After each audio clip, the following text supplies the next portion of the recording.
It's nice to have you back, Scuff. Scuff? This is another solo episode, isn't it?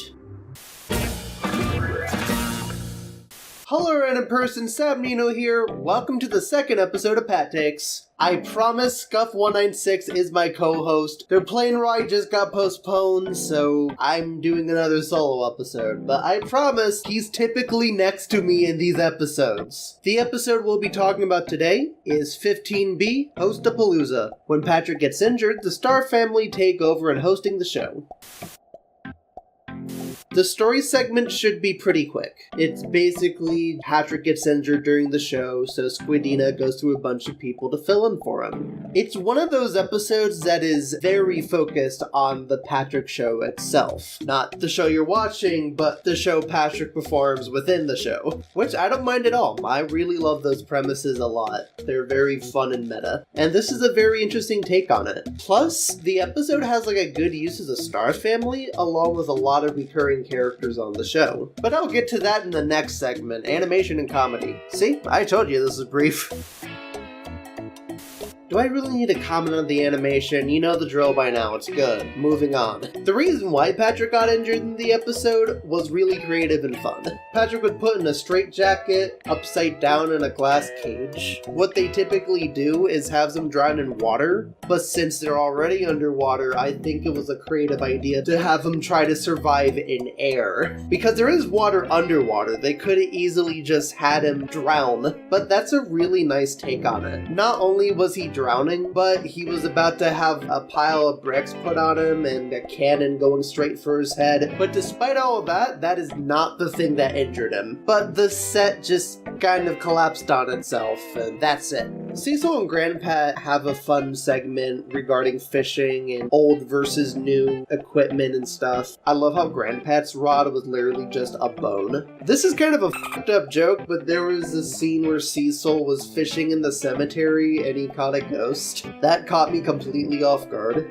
I also loved how Squidina was just groaning over the dad jokes, especially the little gag where she goes, "Dad jokes and granddad jokes? Come on." I also loved when the two of them accidentally caught each other and they were saying, "We were fishing for compliments." Squidward's cameos were a lot of fun. He doesn't really do much, but having him want to be a star on the Patrick show makes perfect sense for him. Though I do feel really bad that he never got to perform, but that's okay, because at the end of the day, it was just nice seeing him. Granny Tentacles also has a segment where they do a zombie makeover. Not much to say on this one, I didn't really laugh, but I did really enjoy the gag where the zombie was trying to leave, and I think she had like a little finger snap and was offended at Granny's tentacles jaw. What I love about this is just, you can tell what she was trying to do, but since she's a zombie, she kept falling apart. Throughout the entire episode, the fan base just gets angsty because they just want to see Patrick and not all of these shitty guests. So after Squidina does a weird bit of imitating Patrick, she snaps and just goes, "Hey, I'd like to see you do better." And then all of them go up on stage imitating Patrick, and then they all get injured. But when they get injured and destroy the entire set, Patrick just gets better because of all the destruction, I think? So Patrick's able to perform, but the downside is that the audience